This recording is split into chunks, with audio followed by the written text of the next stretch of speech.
ទុកក្របបែកទីក្របនៅកណ្ដាលផ្សារភាគខាងត្បូងប្រទេសថៃ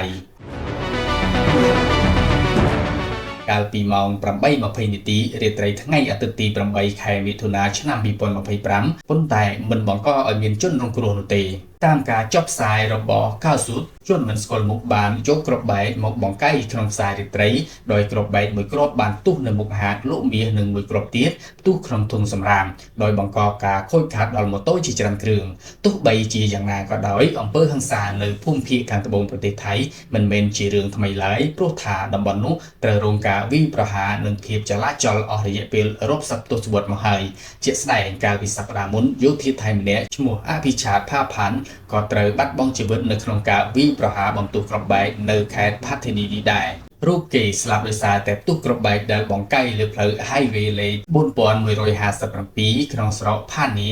អ្នកមានសេចក្តីរាយការណ៍ថាហេតុការណ៍នេះកើតឡើងពេលយោធាមួយក្រុមធ្វើដំណើរមកពីកម្មវិធីមួយដែលរៀបចំដោយរដ្ឋបាលស្រុកនេះក្រៅពីអ្នកស្លាប់ហើយនោះក៏មានមន្ត្រីយោធា4នាក់ផ្សេងទៀតត្រូវរងរបួសផងដែរក្នុងនោះមានម្នាក់របួសធ្ងន់ហើយត្រូវបានបញ្ជូនទៅកាន់មន្ទីរពេទ្យស្រុកផានីភ្លាមសូមជម្រាបថាអំពើហិង្សានៅភាគខាងត្បូងប្រទេសថៃមិនថមថយឡើយបើទោះបីជាមានកិច្ចខិតខំប្រឹងប្រែងចរចាសន្តិភាពក៏ដោយពលបើគិតចាប់តាំងពីឆ្នាំ 2000 មកចំនួនដ៏រ៉ាំរ៉ៃនៅភូមិភាគខាងត្បូងប្រទេសថៃបានឆក់យកជីវិតមនុស្សជាង 7000 នាក់និងបណ្ដាលឲ្យរាប់ម៉ឺននាក់ទៀតរងរបួស